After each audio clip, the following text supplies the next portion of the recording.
Hello my dear future blast. तो कैसे हैं आप? आज हम डिस्कस करने वाले हैं 50 मोस्ट इंपॉर्टेंट एमसीक्यूज जो कि पीवाईक्यू से रिलेटेड होंगे। ठीक है, हमें स्टार्ट करने हैं फर्स्ट क्वेश्चन से, फटाफट से लेके चलते हैं। 50 क्वेश्चन होगा। पहले विच of the following is a colligative property, इनमें से कौन सी कॉलिगेटिव प्रॉपर्टीज है।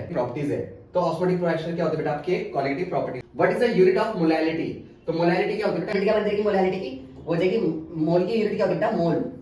ठीक है, मोल की यूनिट मोल होती है और मास की क्या होती है बेटा, केजी, यानी कि मोल केजी, मोल पर केजी से राइट आंसर। नेक्स्ट हमारे पास आता है which law of the solubility of gases in liquid, gases को लिक्विड में सॉलिबिलिटी के बारे में बात करने वाला कौन सा लॉ होता है, तो कौन सा लॉ है बेटा हमारा Henry's law. Which type of deviation show by ethanol, ethanol means होता है बेटा C2H5OH एंड वाटर का कौन होता है बेटा हमारा फॉर्मूला H2O। ठीक है, तो वो कौन होता है, नेगेटिव डेविएशन शो करने वाले। ठीक है, नेक्स्ट क्वेश्चन में चलते हैं। नेक्स्ट क्वेश्चन हमारे पास है what are factor for K2SO4 in H2O is. 1,2SO4 को अगर आप वाटर से मिलाएंगे, डिसॉल्व करेंगे, तो ये इलेक्ट्रोलाइटिक सब्सटेंस है, तो क्या होगा, ये डिफ्यूज हो जाएगा 2K पॉजिटिव में और SO4 2 नेगेटिव में, तो पॉजिटिव 2 नेगेटिव। तो कितने मोल्स मिल रहे हैं, 2 यहां से मिले, एक 1 यहां से मिला, तो आई की वैल्यू कितनी बेटा हमारे पास टोटल मिला के 3। ठीक है ना, आई की वैल्यू क्या जाएगी आपकी 3 is the right answer. Next question is which of the following statement is true for the galvanic cell, galvanic cell के क्या स्टेटमेंट सही होता है, ऑक्सीडेशन इन कैथोड गलत, कैथोड पे हमेशा रिडक्शन होता है बेटा और एनोड पे क्या होता है हमेशा ऑक्सीडेशन होता है। तो ये क्या है, electron flow from the anode to cathode, बिल्कुल सही है बेटा, इलेक्ट्रॉन हमेशा कहां से फ्लो होते हैं, एनोड से कैथोड की तरफ, बिल्कुल सही। नेक्स्ट क्वेश्चन हमारे पास है what is the standard electrode potential of hydrogen electrode. देखो बेटा हाइड्रोजन जो इलेक्ट्रोड होते हैं ना, वो आपके एनोड एंड कैथोड दोनों की तरफ बिहेव कर सकते हैं, क्योंकि वो एनोड कैथोड दोनों की तरफ बिहेव करते हैं, इसलिए ई नॉट सेल का अगर मैं फॉर्मूला लिखूं तो वो होता है ई कैथोड माइनस ई एनोड।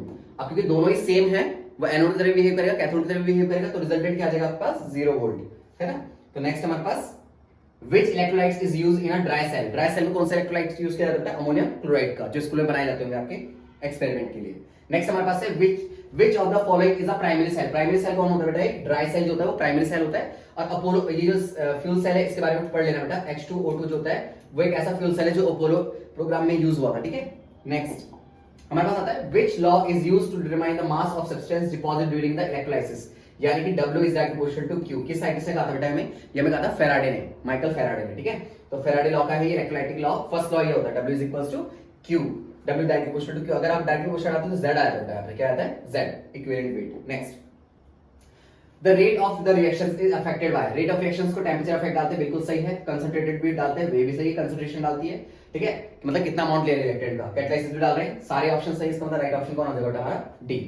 ठीक है, नेक्स्ट चलते हैं हमारे पास what is the unit of the rate constant of first order reactions, first order reactions के रेट कांस्टेंट क्या होता है बेटा, सेकंड इनवर्स। कैसे होती है अगर आपको, नेक्स्ट हमारे पास है half life of the first order reaction, T half का फॉर्मूला होता है 0.693 अपॉन के, जो कि इंडिपेंडेंट है किससे, उसके इनिशियल कंसंट्रेशन से, कि रिएक्टेंट की इनिशियल कंसंट्रेशन क्या होती है उससे इंडिपेंडेंट है।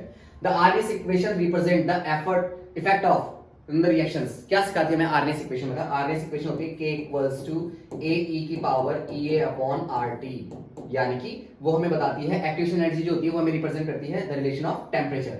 ठीक है, किसका बताती है हमें, टेंपरेचर का। नेक्स्ट देखते हैं हमारे पास 15 वाला है एक्टिवेशन एनर्जी। एक्टिवेशन एनर्जी क्या होती है, वो मिनिमम एनर्जी जो रिक्वायर्ड होती है किसको, प्रोडक्ट बनाने के लिए, रिएक्टेंट को प्रोडक्ट बनाने के लिए बेटा बच्चे।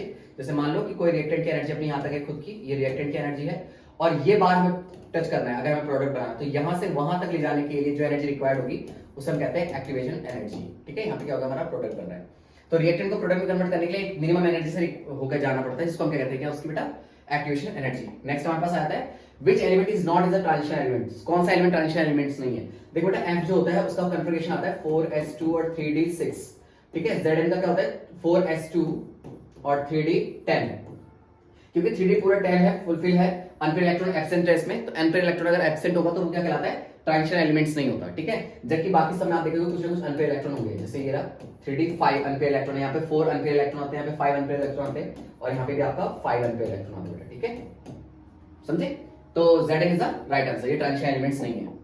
नेक्स्ट हमारे पास है KMnO4 as a oxidising agent, आपने केमिकल रिएक्शंस में देखा होगा। नेक्स्ट हमारे पास है lanthanide contraction due to poor shielding is the correct answer. Poor shielding जो होती है उसके कारण ही हमारा क्या होता है, लेंथेनाइट कॉन्ट्रैक्शन होता है। हाई न्यूक्लियर चार्ज व्हील के अंदर पाया जाता है, तो ये भी राइट आंसर है, इसका मतलब correct answer is C. Next हमारे पास आते हैं question number 19 which of the following is a radioactive element, कौन सा एलिमेंट रेडियोएक्टिव एलिमेंट्स है, तो यूरेनियम बेटा आपका रेडियोएक्टिव एलिमेंट्स होता है, जो कि कहां पाया जाता है, एलिमेंट जिनमें से ट्रांजिशन एलिमेंट्स है। आपने देखा होगा स्कैंडियम जो होता है बेटा वो सबसे पहले आता है स्कैंडियम 3D की सीरीज में, डी ब्लॉक की फर्स्ट सीरीज होती है 3D होती है, तो स्कैंडियम आता है उसमें और फिर क्या आता है, टाइटेनियम आता है, वेनेडियम आता है, क्रोमियम आता है, मैग्नीज आता है, ठीक है, ऐसे आयरन आता है, कोबाल्ट आता है, निकिल आता है, कॉपर आता है और क्या आता है बेटा, जिंक, ठीक है। तो ट्रांजिशन सीरीज आपकी स्कैंडियम से लेकर कॉपर तक को माना जाता है, ये सबके सब है, ठीक है ना। तो बिल्कुल सही है। नेक्स्ट क्वेश्चन देखते हैं 21 में कह रहा है which of the following is a chelating ligand. Chelating ligand कौन आता है, ईडीटी है। Which theory explain the color and magnetic property of the coordination compound which is known as crystal field theory CFT। Next हमारे पास क्या है, oxidation state of CO। देखो ये NH3 आपका न्यूट्रल है, तो ये जो ऑक्सीडेशन स्टेट है किसकी है, CO की, कोबाल्ट की। तो राइट आंसर इज 3।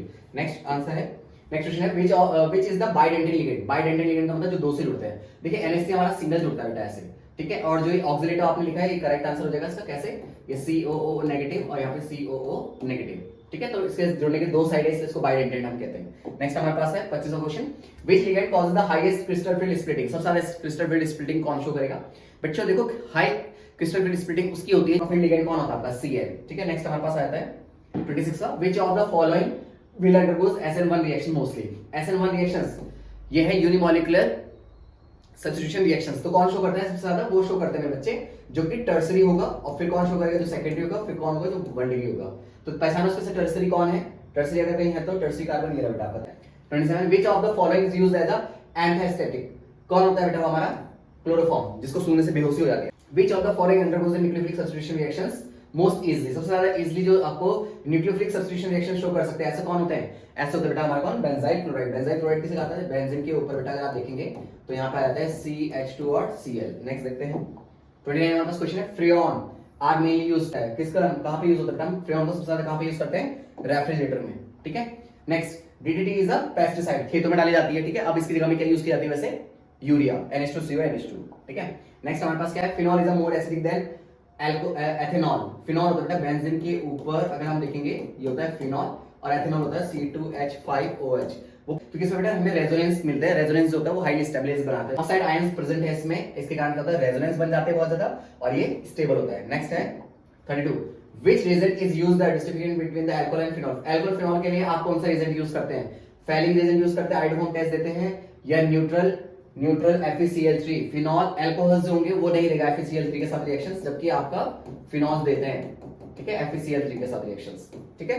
तो ये बिल्कुल सही आंसर है। नेक्स्ट हम चलते हैं 33 पे, which compound is commonly used for the wood spirit. Methanol को वुड स्पिट कहा जाता है बेटा, CH3OH को is the right answer, methanol. Next ether can be cleared by, ether किसके थ्रू क्लियर बनाते हैं, कंसंट्रेट HBr के थ्रू, ठीक है। नेक्स्ट हमारे पास आता है बेटा Which of the following used as the antiseptic। Antiseptic की तरह कौन यूज किया जाता है, फिनॉल यूज किया जाता है एंटीसेप्टिक की तरह। नेक्स्ट हमारे पास आता है which test is distributed between the aldehyde and ketone। aldehyde ketone के लिए कौन से टेस्ट होते हैं, टॉलेंट टेस्ट होता है बेटा और फेलिक टेस्ट होता है, ठीक है। तो कौन कौन से टेस्ट हो सकते हैं, टॉलेंट टेस्ट, फेलिक टेस्ट, यानी कि दो option D is the correct. ये हमारा क्या होता है, विकास टेस्ट अल्कोहल के लिए होता है। नेक्स्ट देखते हैं हमारे पास 37 है हमारे पास, which of the following undergoes the iodoform test. Iodoform test वो दे सकते हैं जिसके पास CH3COO वाला ग्रुप हो बेटा, एल्डिहाइड पे नहीं है, एसीटोन पे प्रेजेंट होता है ग्रुप, जो कि है which of the following has the highest boiling point। सबसे ज्यादा बॉइलिंग पॉइंट किसका दिखा जाता है बेटा, अल्कोहल इसका, क्योंकि इनके पास क्या होती है, एक्स्ट्रा हाइड्रोजन बॉन्डिंग होती है। What is the functional group of carboxylic acid के पास COOH होता है, बहुत ही इजी क्वेश्चन था। नेक्स्ट क्वेश्चन हमारे पास है the reductions of aldehyde leads to the formation of. अगर आप किसी भी एल्डिहाइड का रिडक्शंस करते हैं तो वो क्या बनाएगा, एल्डिहाइड का रिडक्शंस करोगे तो बेटा वो अल्कोहल बनाते हैं, ठीक है। तो राइट आंसर क्या हो जाएगा, अल्कोहल। नेक्स्ट हमारे पास आता है 41 which amines react as Heisenberg reagent for soluble product. वो बेटा प्राइमरी एमीन होता है बेटा, ठीक है। जैसे मान लो ये है, यहाँ पे sulphur, double bond O, double bond O, और यहाँ पे क्या है बेटा Cl, ठीक है। नेक्स्ट हमारे पास आता है which reagent is used to convert nitrobenzene into aniline. कौन होता है, ZnHCl। Which of the following amines is the most basic. सबसे ज्यादा बेसिक कौन सा होगा एमीन आपका, डी। सेकेंडरी एमीन जो होता है, ये सब प्राइमरी थी ना, तो ये प्राइमरी एमीन है, प्राइमरी एमीन और अमोनिया है, तो सबसे ज्यादा कौन होगा, D. What is the product of reactions between aniline and bromine water. Bromine water के साथ अगर एनिलीन की रिएक्शंस आप अगर कराएंगे बेटा तो बनाता है 2,4,6 tribromo aniline. The secondary amine, secondary amine आपका ये है, ठीक है। बाकी glucose is an example of, glucose एक मोनोसैकेराइड होता है बेटा, ठीक है। नेक्स्ट आता है हमारे पास which of the following is not polysaccharide। polysaccharide कौन, स्टार्च होता है, ग्लाइकोजन होता है, सेलुलोज होता है। Right answer is sucrose. Sucrose is the disaccharide, not a polysaccharide. Question है the bond between two amino acid is known as peptide bonding। peptide bonding बनती है COO और NH between बेटा, ठीक है। नेक्स्ट चलते हैं which of the following is essential amino acid। सबसे ज्यादा essential amino acid कौन सा होता है, जो essential होता है बेटा कौन सा होता है, लाइसिन, ठीक है, और बाकी नॉन एसेंशियल है। नेक्स्ट हमारे पास है which nucleic acid responsible for the protein synthesis। कौन होता है, tRNA और RNA, means D is the right option।